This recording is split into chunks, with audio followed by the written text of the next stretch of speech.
Good morning, friends. Miss Christina here, and today we'll be reading Shrek the Halls.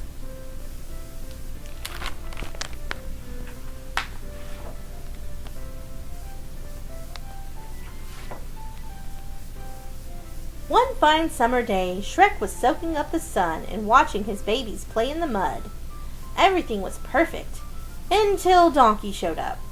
"Only 159 days left till Christmas," Donkey sang out, "so you'd better be good." Shrek glared at him. "You'd better be scarce," he said. "I don't care about Christmas." 157 days later, Donkey was still pestering Shrek about Christmas. He was horrified to learn that Shrek wasn't prepared.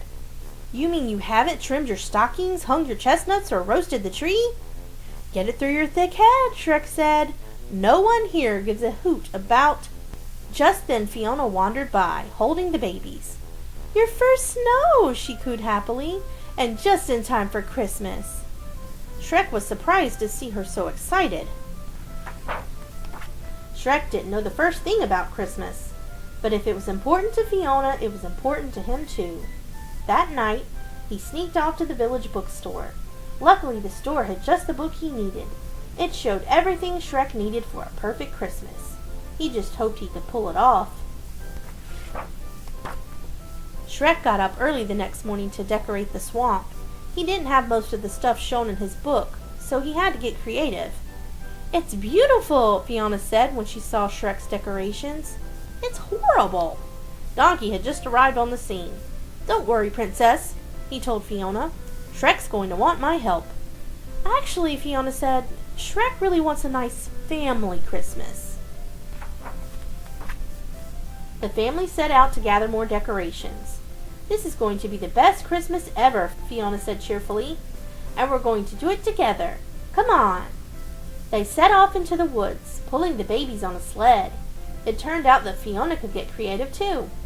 She showed Shrek how to belch on snakes to make them look like candy canes. The babies even helped by blowing up lizard balloons. Soon they found plenty of decorations. Finally, the house looked almost like the pictures in Shrek's book. "It's perfect," Shrek said with relief as he and his family relaxed in front of the fire. "And now it's story time." 'Twas the night before Christmas, and all through the house. The door burst open. "Merry Christmas, Shrek!" Donkey cried. He rushed in, followed by all the fairy tale friends. "Happy holidays!" Pinocchio cried, doing a Christmas jig. "Nice to see you, Fiona," one of the three little pigs added. Greetings filled the house as more and more friends swarmed in. "What a nice surprise!" Fiona exclaimed. "Oh yeah," Shrek grumbled. He couldn't believe it. His perfect family Christmas had just turned into a crazy, crowded party. Shrek tried to sneak away to tell his babies their Christmas story, but Donkey overheard. "Are you telling the night before Christmas?" he cried. "I tell it better than anybody. Gather round, everybody." He recited a wild version about a big Christmas parade and a 50-foot Santa made out of waffles. Then Gingy interrupted, looking upset.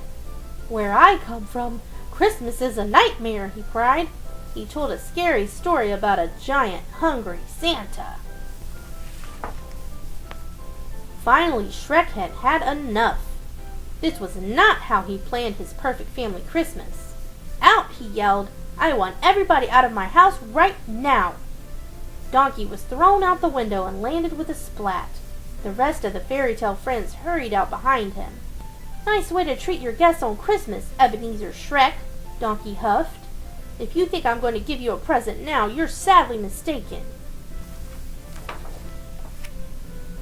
Finally, Shrek was happy, but Fiona wasn't. She rushed out the door to apologize to their friends. "But I wanted a perfect family Christmas," Shrek said. "That was our family!" Fiona exclaimed as she stomped off with the babies.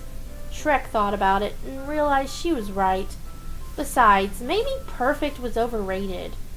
He caught up with Fiona and their friends and apologized. "It would mean a lot to me if you'd all come back," he said. "What do you say?"